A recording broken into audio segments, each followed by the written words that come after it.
a todos los participantes en nombre de Rodrigo Elías y Medrano Abogados, y especialmente, sin duda, a nuestras panelistas Mónica Obando, Claudia Cermeño y Mariana González Prada, a quienes les agradezco especialmente su participación en esta presentación del libro que el estudio con mucho orgullo presenta hoy, Mujer y Derecho del Trabajo.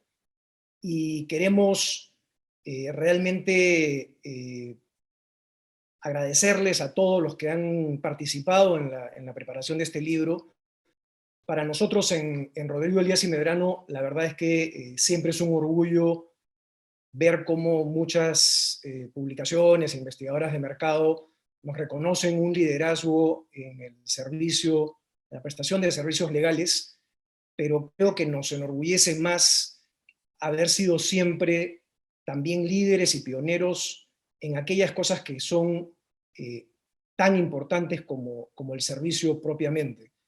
Y Rodrigo Elías y Medrano lleva en su ADN, desde que se fundó, este concepto de inclusión y diversidad muy marcado.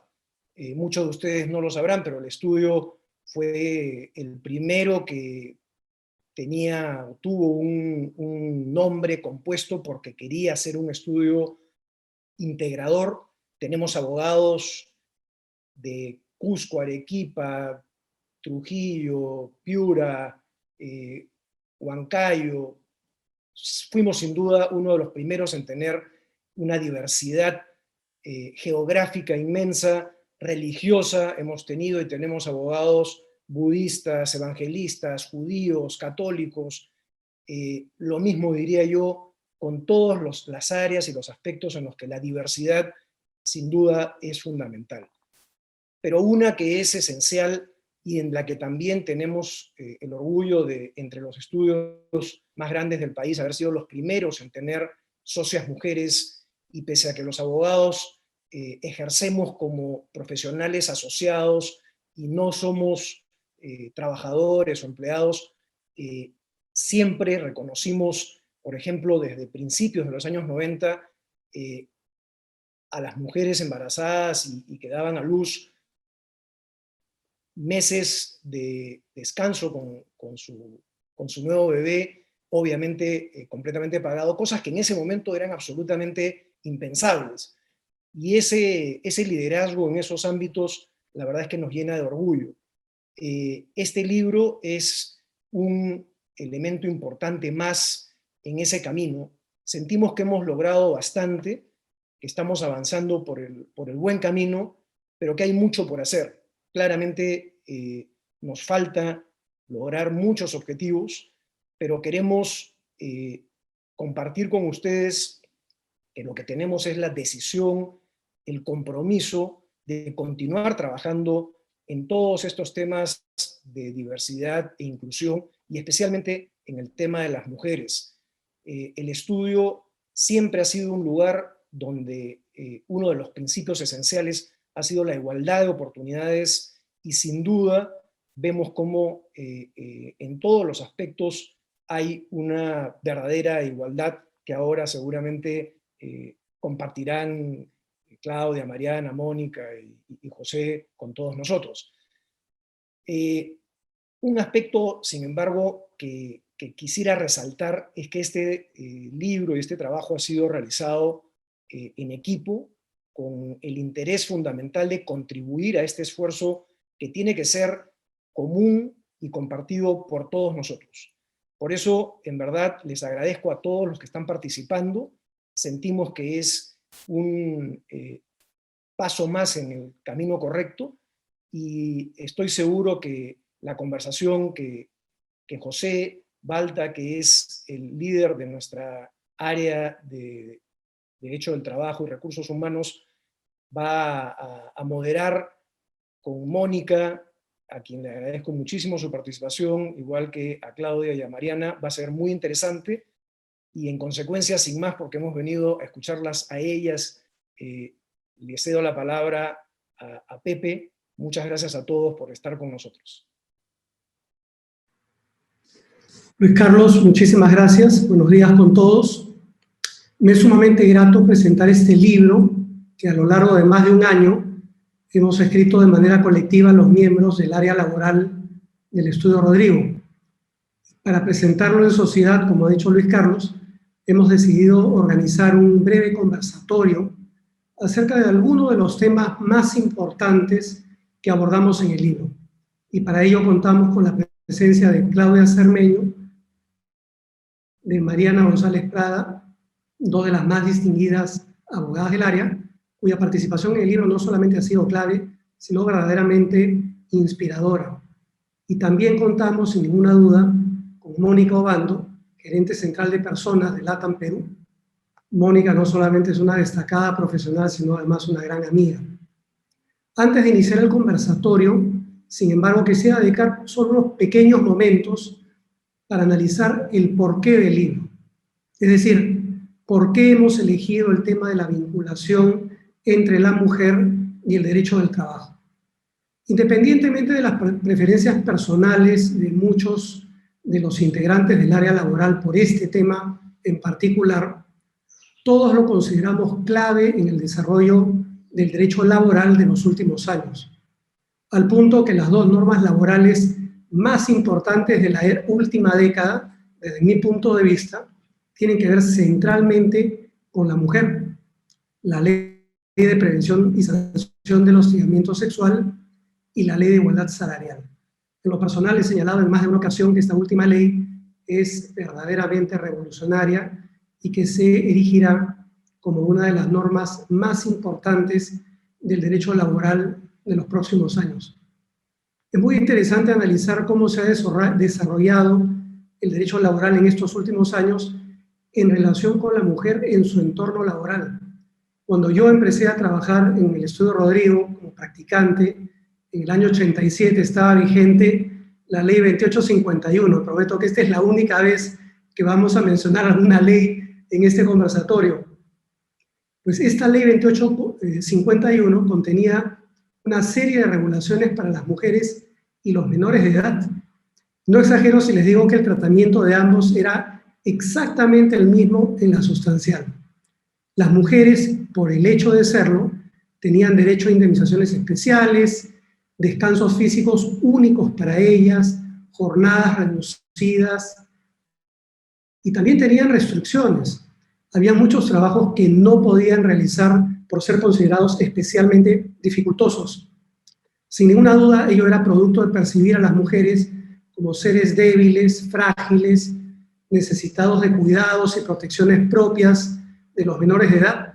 Era la época, recordarán los abogados, en la que el Código Civil del 36, las mujeres necesitaban del permiso del esposo para ciertos asuntos. Pero eso cambió de manera muy importante con la Constitución del 93, y en particular en lo laboral con la derogación de esa ley 2851 del año 95. Desde ese momento, la legislación pasó a considerar a la mujer como un ser igual, con los mismos derechos y obligaciones que los hombres. La legislación laboral protectora de las mujeres pasó a regular su inserción en el mercado laboral a partir de la premisa de la igualdad. A diferencia de épocas pasadas, la legislación se propuso eliminar las barreras y dificultades que precisamente dificultaban o impedían la igualdad, en especial la igualdad de oportunidades. Así, por ejemplo, normas como las de hostigamiento sexual o igualdad salarial ya no partían de la errada premisa de la inferioridad de las mujeres, sino de la necesidad de garantizar una igualdad ya reconocida por la Constitución y las leyes. Como padre de 2 hijas y como profesor universitario por más de una década del curso precisamente de igualdad y no discriminación, no podría estar más de acuerdo con esta aproximación al problema. Bueno, sin más, en este contexto, hemos elegido nosotros 3 temas para discutir brevemente con Mónica, con Claudia y con Mariana: el del hostigamiento sexual, la igualdad salarial y la conciliación entre la vida familiar y laboral, que son temas de claves y de extraordinaria actualidad en el derecho laboral peruano. Esperamos acabar la presentación segundos antes de las 9:30 y eventualmente, si hubiera alguna pregunta, pueden formularla a través del chat. Con todo lo dicho, empezamos entonces con el primer tema, que es el del hostigamiento sexual, tema que ha estado muy de moda hasta, diría, bueno, hasta la actualidad, pero era probablemente el tema de más de moda hasta la pandemia. Allí cambiaron los intereses de los clientes, pero hasta la pandemia era un tema que concitaba la atención de muchos clientes, y uno de los principales problemas que nosotros hemos podido percibir es la dificultad que existe para conceptualizar el tema del hostigamiento sexual. Entonces empecemos por lo básico, por lo esencial, tal vez con Claudia Cermeño. Y Claudia nos puede decir qué es exactamente el hostigamiento sexual. Claro que sí, Pepe. En efecto, el tema del concepto es algo muy importante en esta materia. Y bueno, el hostigamiento sexual es básicamente la conducta sexual o sexista no bienvenida. Como podrán ver, hay dos conductas, dos vertientes que pueden configurar esto. Una conducta sexual que apunta a lo erótico, a lo romántico, o una conducta sexista que apunta, por decirlo de alguna manera, a los prejuicios. Lo sexual ya es lo tradicional, es lo que ya venía regulado y lo que venía viéndose ya hace varios años. Y lo sexista, si bien ya estaba desde el 2009 en la norma, recién hace un año y medio se define por primera vez lo sexista, y esto ha sido revolucionario porque ha terminado por ampliar sustancialmente los alcances de esta conducta. Además, también, para poder diferenciar, por ejemplo, ¿no? ¿Qué sería lo sexual? Un comentario hacia alguna parte erótica de las personas, eventualmente un piropo, estos chistes también que apuntan hacia zonas tradicionalmente eróticas de la mujer o del varón, o un tocamiento también, que ya sería algo con mucha mayor intensidad. Por el contrario, los sexistas son este tipo de comentarios, como por ejemplo, la mujer tiene que quedarse en casa, atender a los hijos, la mujer debería dedicarse a actividades no tan exigentes en lo que es esfuerzo físico, o la mujer eventualmente no puede liderar porque tiene que dedicarle más tiempo al cuidado de la familia, o por ejemplo, ¿no? La mujer tiene que estar vestida o arreglada de especial o con especial esfuerzo porque es como tradicionalmente la han conceptualizado, y esas podrían ser las diferencias entre lo que vemos entre sexual como algo más erótico romántico y lo sexista como algo que apunta más a este tipo de prejuicios. Pero una novedad importante de la norma es que no se exige que esta conducta sexual o sexista sea reiterada, con lo cual una sola de ellas podría terminar por configurar uno de estos eventos.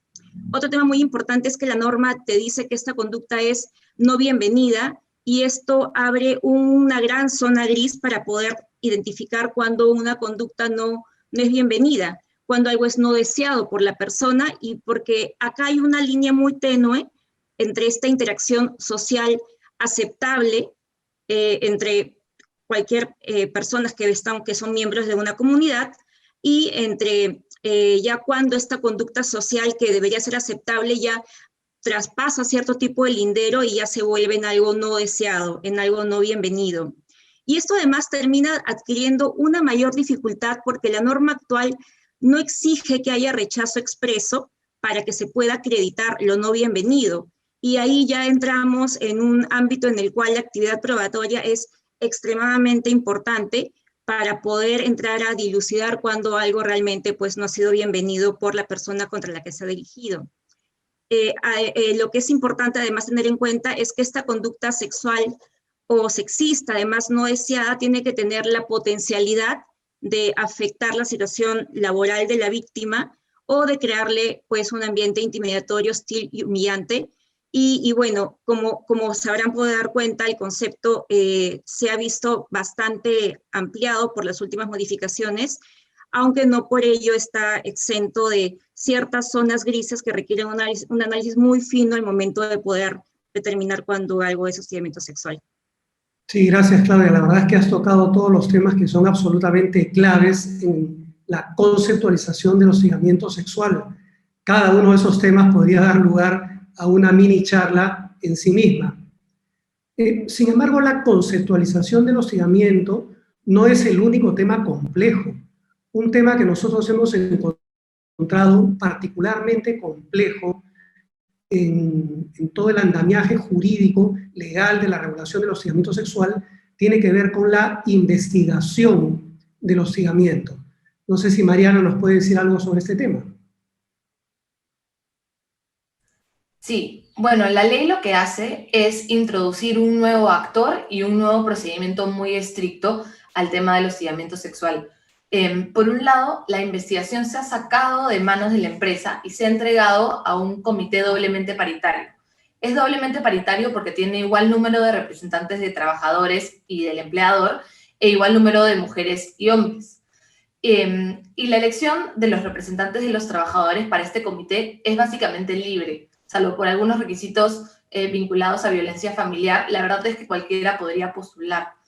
Y en principio, por ejemplo, los sindicatos no participan y la idea es que la elección refleje realmente los deseos de los trabajadores en cuanto a sus representantes, pero puede pasar lamentablemente que el comité se politice, ¿no? Ya sea porque hay dirigentes sindicales que participan en la elección o porque toman riendas de la elección cuando no debería ser. Y al final termina ocurriendo, por bastantes razones, esa no es la única, que las personas que integran el comité no necesariamente tienen las herramientas necesarias para tratar un tema tan complejo y difícil como es una denuncia de hostigamiento sexual, sobre todo por lo que mencionaba Claudia, donde hay muchas zonas grises que van a depender de lo que una persona entiende y comprende sobre el concepto y sobre cómo deberían llevarse las relaciones laborales en el centro de trabajo. Y como les comentaba, en segundo lugar, la investigación tiene plazos cortos, estrictos, no admiten prórroga, no admiten suspensión e implican una investigación muy minuciosa de los hechos. Antes de la norma, habían algunas empresas, sobre todo las grandes, que ya tenían mecanismos sofisticados para tratar este tema, personas que estaban entrenadas en cuanto a entrevistas con la potencial víctima o el potencial hostigador, y esto ha quedado un poco de lado con esta nueva norma, ¿no? Que aunque prevé capacitaciones anuales para los miembros del comité, no siempre esa capacitación es suficiente. Entonces, mediante políticas corporativas, las empresas lo que han hecho es tratar de ensamblar los mecanismos que ya tenían con este nuevo comité y a la vez hemos visto nosotros, sobre todo, que ha sido bastante necesario la participación de asesores externos como los abogados para ayudar no solo en la conceptualización y en la tipificación, sino también acompañar en el procedimiento de investigación, sobre todo las primeras veces, ¿no? Porque esto es algo nuevo para todos nosotros. Y aunque hay algunos campos para mejorar, definitivamente esto es algo novedoso que está apoyando al tema de los hostigamientos sexuales. Gracias, Mariana. Antes de pasar a preguntarle a Mónica sobre su experiencia, quisiera hacerle una pregunta a Claudia que tiene que ver con otra de las áreas particularmente complejas en esta ley, que tiene que ver con el elemento espacial y el temporal en el hostigamiento sexual. Es decir, el hostigamiento sexual puede producirse incluso fuera del centro de trabajo e incluso fuera del horario y de la jornada de trabajo. ¿Qué nos dices, Claudita, sobre el tema? Es correcto, Pepe. La norma tradicionalmente decía el hostigamiento sexual es lo que se produce en el trabajo, lo cual había sido restringido a lo que se produce en el centro de trabajo o en el horario de trabajo, pero eso ya no ocurre más así. La norma actual te dice que el hostigamiento sexual puede ocurrir dentro o fuera del horario de trabajo o del centro de trabajo, y esto abre naturalmente bastantes problemas, por decirlo de alguna manera, con lo que ocurre fuera del horario y fuera del centro de trabajo. ¿Y por qué? Porque aquí hay dos intereses en conflicto. Por un lado, el conflicto entre la vida personal del trabajador, lo que el trabajador hace en su tiempo libre, en su tiempo personal, cuando está fuera del alcance del empleador, y por otro lado, los deberes laborales cuyo incumplimiento sí permiten que el empleador pues sancione. Entonces, desde que la norma nos dice que esto puede ser fuera del horario y fuera del centro, ya acá es inevitable tratar de pensar dónde está el límite. ¿Es acaso que cualquier conducta del trabajador de su ámbito personal va a poder ser sancionada por el empleador? ¿Es así? Y no nos parece que esa conclusión sea pues razonable. La norma tiene diversos aspectos que nos llevan a tratar más que a tratar, que llevan a restringir este concepto, porque recordemos que la norma exige que haya una consecuencia en el trabajo o en el ambiente de trabajo. Entonces ya ahí ya es un primer elemento que ya delimita los alcances. Además, tampoco olvidemos que se ha calificado el hostigamiento sexual, nuevamente por la norma, como un riesgo psicosocial sujeto a los alcances del deber de prevención de la empresa. Entonces, este es otro elemento que nos permite establecer límites a lo que va a las situaciones que están fuera de la empresa o fuera del horario y que podrían ser hostigamiento sexual. Y un tercer elemento muy importante es que en el 2019 la OIT lanzó su último convenio, que es el convenio 190, sobre el acoso y la violencia en el mundo del trabajo. Y cuando te habla de la delimitación de los actos de violencia, dentro del cual naturalmente está el hostigamiento sexual, te dice de que están comprendidas las conductas que ocurran en el trabajo, que no plantean ningún tipo de duda ni dificultad, pero también las que se producen con relación al mundo del trabajo o como consecuencia del mundo del trabajo, y aquí está la clave, que en estas dos últimas frases, las que están en relación o como consecuencia, se engloban una serie de conductas que pueden ocurrir fuera de la empresa y fuera del horario, pero que están vinculadas al trabajo. Por ejemplo, las típicas reuniones de fin de año o de aniversario de la compañía, que no se suelen realizar en la empresa, sino que a veces se alquilaba pues, un local, un club, etc. Y los trabajadores están ahí no porque deseen, no porque sea parte de su decisión personal, sino porque es un evento organizado por la compañía y están ahí en función del vínculo laboral. Esto es un ejemplo típico de algo que ocurre fuera del centro del trabajo, pero está vinculado con los deberes laborales del trabajador. Por tanto, cualquier evento podría eventualmente configurar un tema de hostigamiento sexual. Otro ejemplo, cuando las empresas ponen movilidad a sus trabajadores para que los trasladen a la empresa, y la empresa pues pone el van o el bus y van recogiendo de paradero en paradero.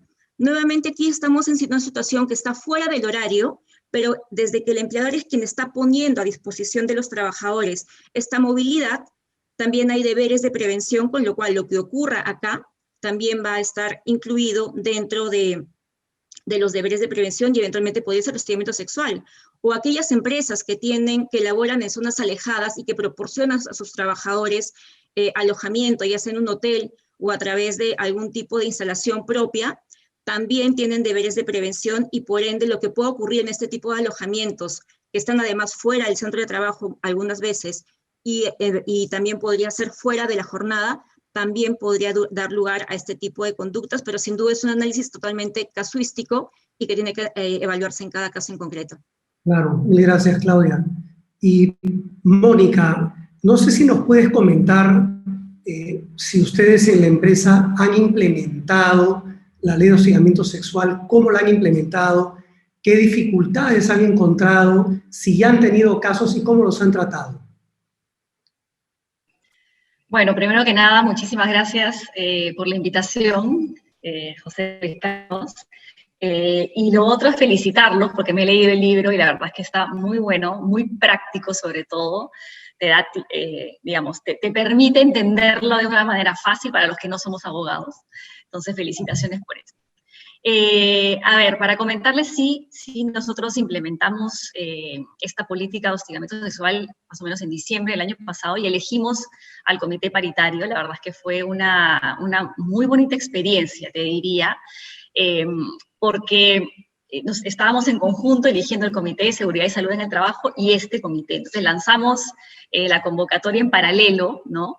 Y dado que tienen requisitos distintos y tenemos más libertad en el tema del Comité de Hostigamiento Sexual, La verdad es que los postulantes fueron diversos, inclusive tuvimos un ejecutivo que postuló, y nada, al final pusimos requisitos interesantes que se los quería compartir también, además del tema de, obviamente, no tener antecedentes o tener sentencias vinculadas a violencia y ese tipo de cosas, sanciones o investigaciones abiertas.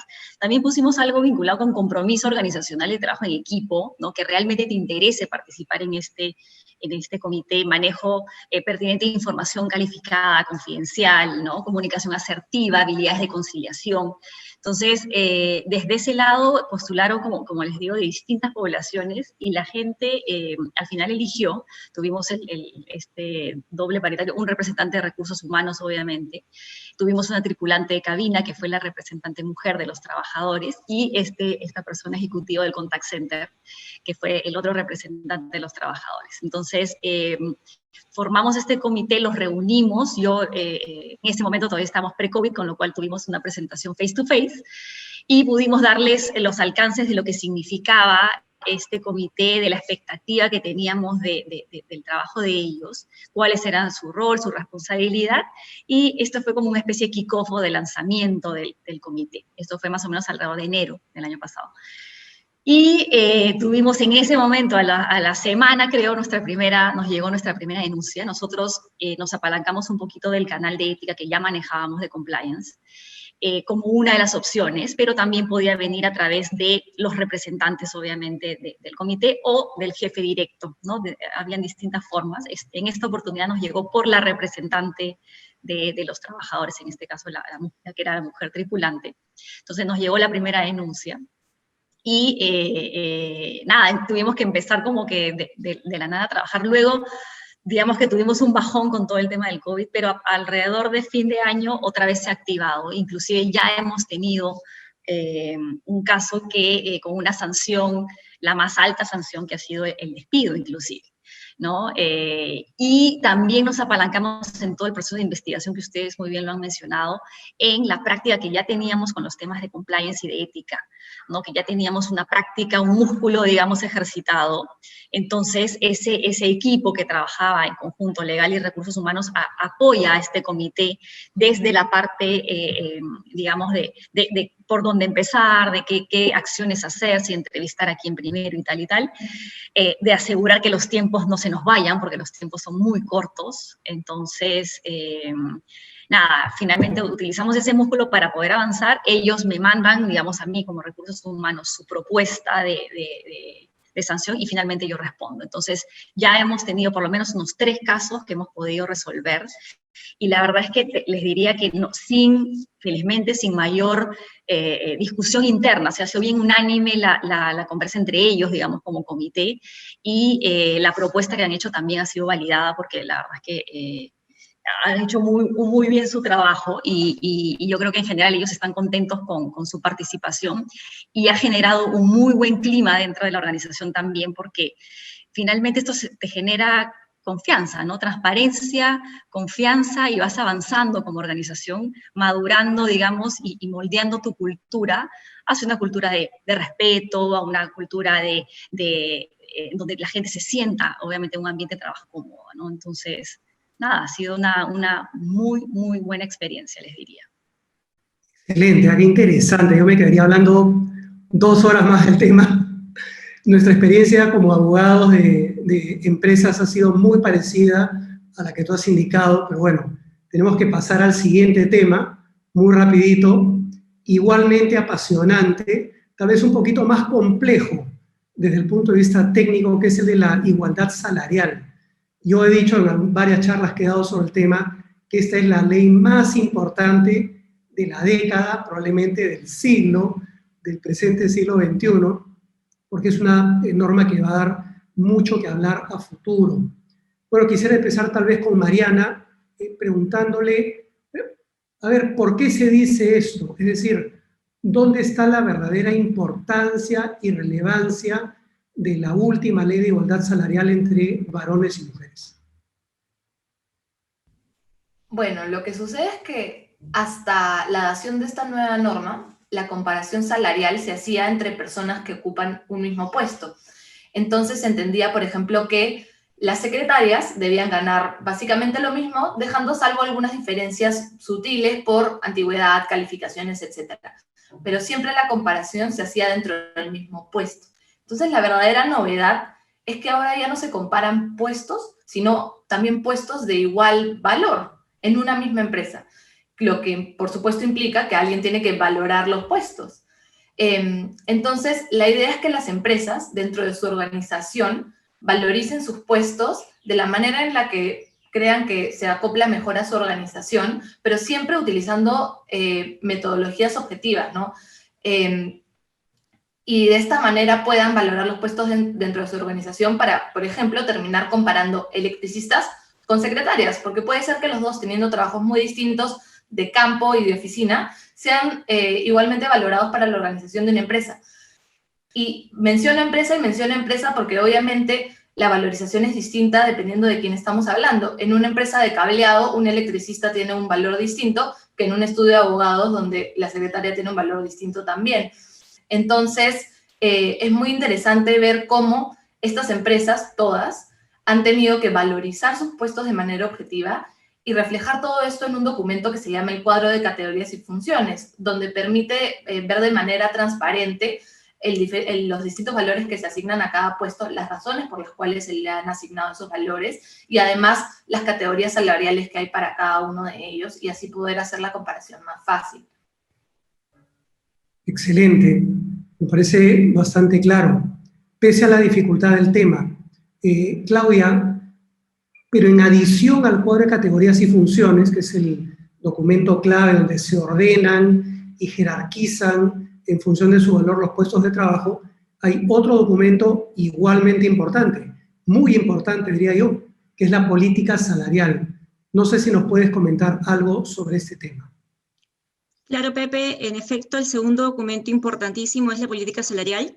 La ley solamente nos dice que este documento contiene los criterios y directrices para la gestión, fijación y reajuste del salario, con lo cual acá hay un espacio importante para que el empleador pueda, en este documento, establecer diversos criterios que le permitan una gestión óptima del salario a nivel interno.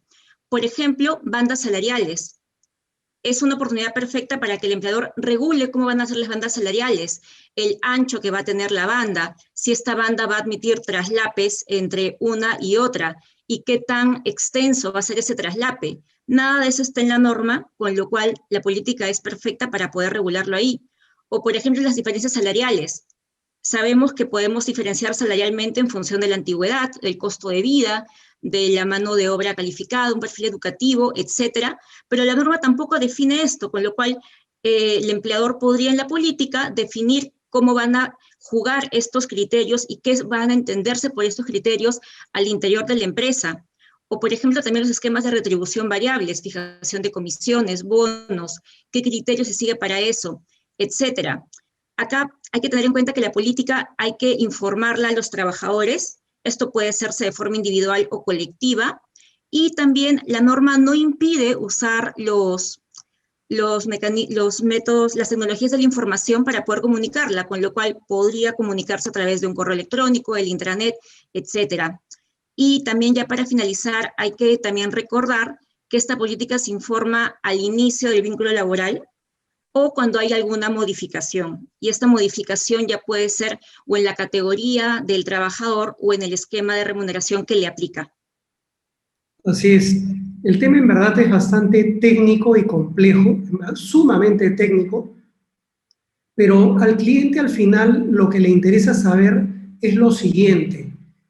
Yo sigo siendo libre, o mejor dicho, soy libre de fijar de manera irrestricta las retribuciones de mi personal o no. ¿Qué limitaciones tengo? ¿Yo puedo decidir cuánto les pago o hay alguna limitación? Esta pregunta clave y muy sencilla nos la va a responder Mariana. Bueno, suena paradójico, pero el empleador es libre y tiene limitaciones. ¿Y a qué me refiero con esto? El empleador es libre de fijar sus remuneraciones en el sentido que nadie le va a decir cuánto pueden ganar las personas. El empleador puede poner la remuneración que quiera. Donde están las limitaciones es en las diferencias.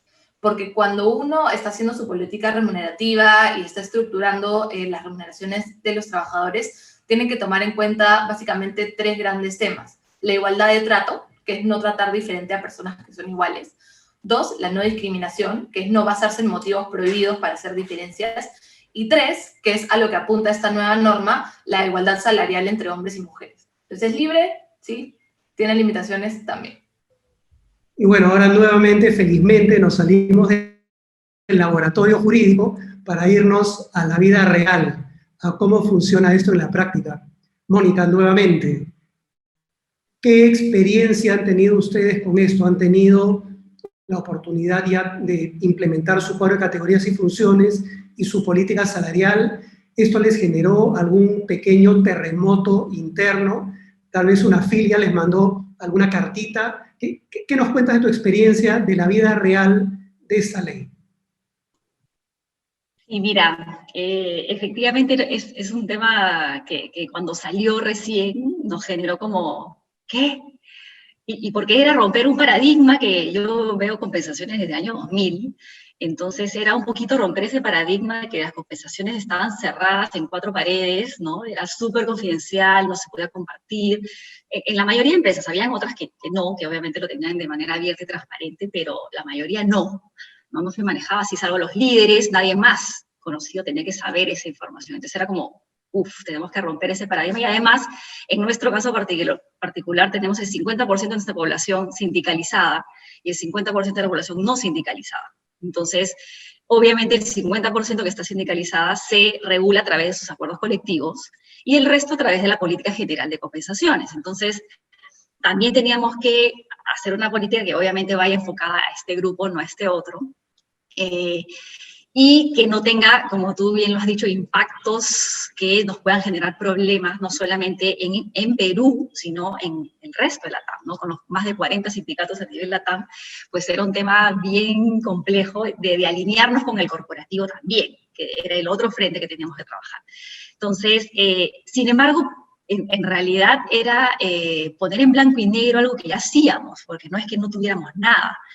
Entonces, teníamos que poner en blanco y negro el tema de la gestión salarial, que ya nosotros la veníamos manejando con grados salariales, con bandas salariales, y eso no cambió, era ponerlo en blanco y negro, ¿no? El tema de nuestra amplitud de banda de 80 a 120, 50% de amplitud, de los traslapes que teníamos, que era simplemente aterrizarlo y exponerlo y compartirlo con la gente.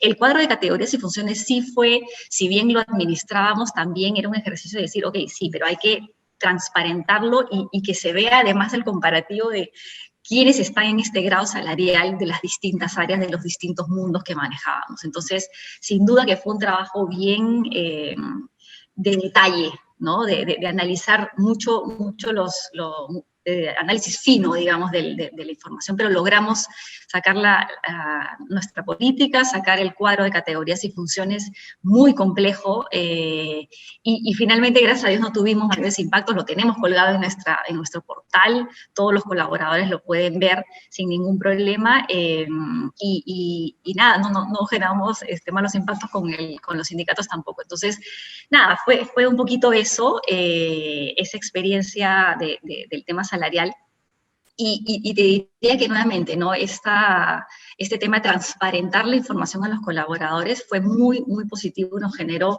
mayor confianza con la gente también. O sea que un buen trabajo duro, pero con buenos resultados. Qué buena palabra esa, transparentar, porque exactamente ese es el efecto de la política salarial, ¿no? Te obliga a transparentar. Quisiera hacer 2 comentarios muy pequeñitos. El primero es que los famosos juicios de homologación salarial son de los juicios más comunes que existen el día de hoy en el Poder Judicial. Pero claro, ahí un auditor 2 se compara con un auditor 2. Se comparan puesto por puesto.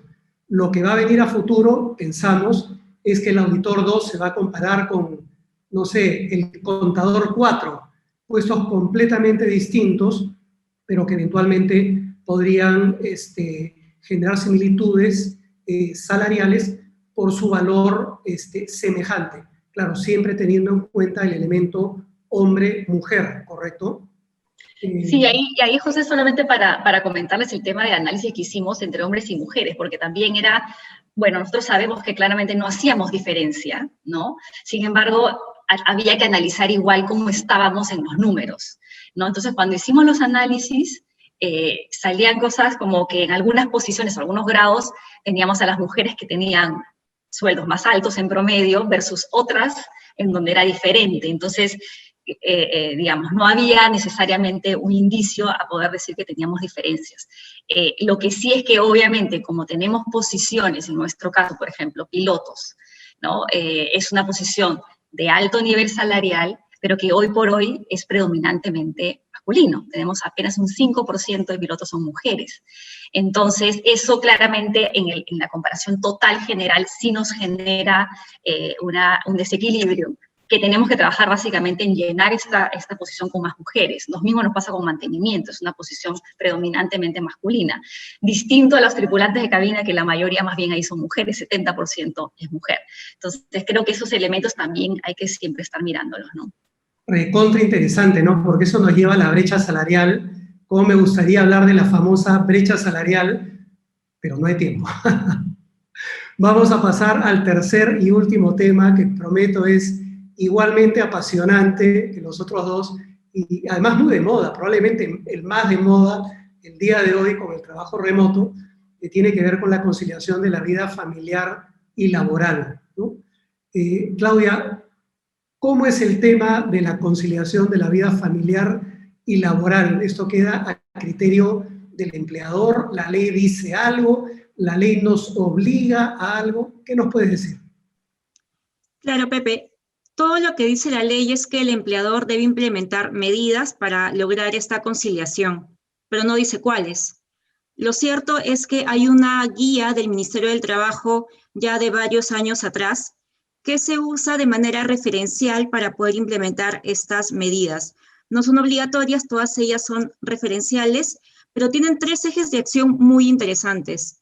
El primero se referió a las licencias, donde claro está, el empleador tiene que cumplir las licencias que son mandatorias por ley, pero, y esto es muy importante, hay una serie de eventos personales que no están cubiertas por esta licencia, porque por ejemplo, hay licencia para que el trabajador pueda atender a un familiar en estado grave o terminal, pero si simplemente quiero llevar a un hijo, a una hija, o de pronto al papá, a la mamá, al médico, al doctor, que no calza en este supuesto, ¿cómo se hace ahí? Y bueno, ahí el empleador tiene una capacidad normativa bastante amplia, pues va a poder regular todo ese tipo de permisos o licencias dentro de su política para, naturalmente, el conjunto de sus trabajadores. El segundo eje de acción, también bastante importante, se refirió al tiempo del trabajo, los horarios, si estos pueden ser flexibles, si pueden ser escalonados, si puedo entrar antes de mi hora y retirarme probablemente un par de horas antes. Y esto es importante porque cuando estábamos en trabajo presencial, habían trabajadores que vivían muy lejos y preferían llegar temprano a la oficina para poder evitarse el tráfico y del mismo modo retirarse antes también para poder llegar más temprano. Entonces, introducir también nuevamente en tus políticas esta flexibilidad de poder manejar los horarios también permite que el trabajador pueda conciliar mejor el trabajo con la vida personal en la medida que puede también gestionar mejor su tiempo. Y un último eje también muy esencial es referido al lugar del trabajo. El tema de, si tengo varios locales, probablemente asignar a un trabajador al local más cercano a su domicilio para que no le tome mucho tiempo ir.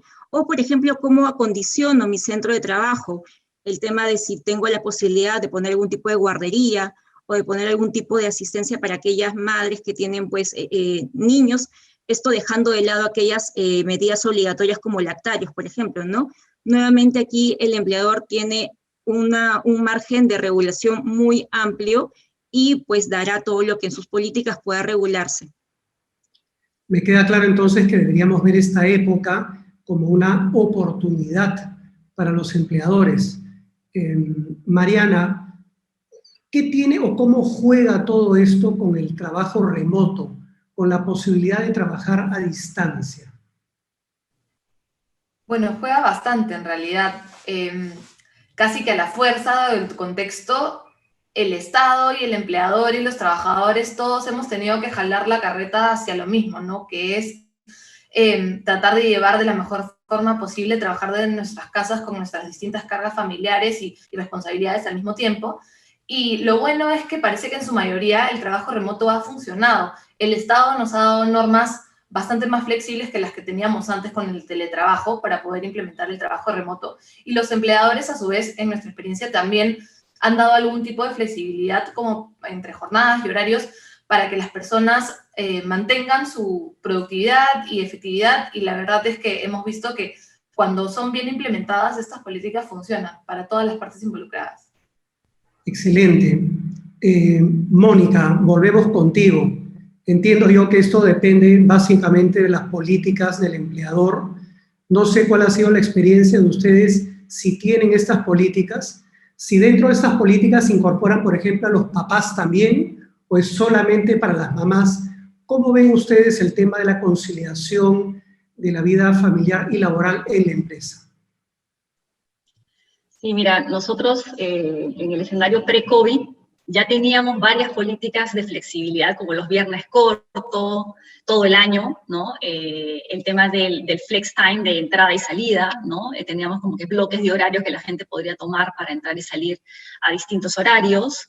Y teníamos ya implementado el tema de home office un día a la semana. Entonces, cuando se da este tema del tema del COVID, claro, ya estábamos como que con el músculo ejercitado, digamos, con las laptops y todo listo para poder trabajar 100% de manera remota, ¿no? Entonces, fuera de ese tema del tiempo flexible, el tema de licencias también es un tema importante, que nosotros también lo teníamos para distintas poblaciones, porque no todas las poblaciones nuestras pueden acceder, obviamente, a este tipo de flex time, porque los que vuelan tienen otro régimen de trabajo muy distinto, pero sí facilidades de licencias fuera de las legales, que eran, por ejemplo, licencia por cumpleaños, licencia por matrimonio, que son días libres para estos momentos especiales, o por fallecimiento familiar. También tenemos entre 3 y 5 días para que puedas organizarte, no familiar directo o familiar indirecto. Entonces, sí tratábamos de darle flexibilidad a nuestros distintos colaboradores de distintas poblaciones para que puedan gestionarse en esos contextos. Igual los permisos jefatura también existen, ¿no? Que si es que tienes, como decía Claudia, el ejemplo de que llevar a tu hijo y no tienes a nadie más quien lo lleve, puedes pedir un permiso jefatura y ese día no vas a trabajar, ¿no? Entonces, creo que tratamos de siempre estar apoyando en todo caso al colaborador con ese tipo de emergencias o de temas que se le pueden presentar, ¿no? Me parece excelente. Bueno, un tema también apasionante, podríamos continuar, pero va siendo tiempo de ir como que concluyendo. Y bueno, Mónica, precisamente ahora que estamos hablando contigo, teníamos un cuarto tema escondido, sorpresa, que tiene que ver con los retos a futuro en esta materia. No sé si desde tu punto de vista hay algo pendiente en la agenda legislativa que pueda o que deba ser tratado. Sí, a ver, creo que justo estábamos hablando de cómo seguir incentivando. Yo, por lo menos en el caso de mi compañera, les comentaba este tema de incentivar que en ciertas posiciones existan más mujeres, ¿no? Con el ejemplo que les decía de pilotos o de técnicos de mantenimiento. Y creo que podríamos trabajar en conjunto, ¿no? Entre empresa y Estado para incentivar a las distintas compañías, porque no solo pensando en empresas, de repente pequeñas y medianas empresas, el tema, por ejemplo, de los subsidios, ¿no? Los subsidios están enfocados de manera a una ley general, pero hay leyes específicas o de protección que, por ejemplo, una persona embarazada desde el día 1, dependiendo del trabajo de riesgo que tenga, no puede ir a trabajar porque tiene que cuidar, obviamente, su condición. Pero el subsidio del Estado no necesariamente acompaña en ese proceso a las empresas. Entonces, pensando en, oye, ¿qué más podemos avanzar en conjunto, empresa y Estado, para seguir incentivando a que más mujeres puedan incursionar en posiciones de alto riesgo o donde todavía no tienen mucha presencia? Quizá esa es una parte que se podría revisar. Estupendo, clarísimo. En efecto, conocemos el tecnicismo detrás de tu comentario valioso. Claudia, no sé si a ti se te ocurre algún reto a futuro de la legislación en esta materia. Claro, Pepe, todo lo que hemos conversado ahora aplica para trabajadores que están en planilla, que tienen un contrato de trabajo y que están sujetos a una relación laboral, pero quedan fuera de este universo quienes laboran de forma independiente o de pronto quienes son informales. No solamente una desprotección en tema de pronto de subsidios, licencias, pensemos también en el tema de hostigamiento sexual, el tema de la conciliación, licencia por paternidad, maternidad, son personas que no tienen estos beneficios y creo que el Estado ahí tiene que ver la forma inteligente, sin entrar tampoco a distribuir cargas de pronto no deseadas, pero tiene que ver la forma inteligente de poder incorporar a estas personas dentro de este tipo de normas. Estupendo. Mariana, no sé si tú tienes un comentario al respecto. Sí, para cerrar, me parece que otro reto que está más a cargo del Estado y los empleadores, pero en el que los trabajadores también pueden ayudar, es en la difusión de las normas. Porque claro, la ley del hostigamiento sexual, de igualdad salarial, tienen la obligación de comunicar y de entrenar a los trabajadores en lo que contienen, pero no todas son así. La mayoría de personas saben que tienen derecho a la licencia por paternidad, a la licencia por maternidad, pero no tienen ni idea que hay una serie de licencias adicionales que ayudan a tratar el tema de la conciliación familiar y laboral y de las cargas familiares, ¿no? Hay licencias para acompañar en el tratamiento de Alzheimer, la que mencionó Claudia de los familiares con enfermedad terminal, y así bastantes más licencias chiquitas que los trabajadores no pueden utilizar porque no saben que existen. Efectivamente. Bueno, con esto hemos terminado propiamente la presentación, pero tenemos 3 minutos, 4 como máximo, para responder tal vez algunas preguntas. Veo acá 2 preguntas que apuntan a las dificultades en materia de hostigamiento sexual. Una dificultad tiene que ver con el hecho de que el hostigador o la víctima trabajan para un tercero, o sea, un contratista.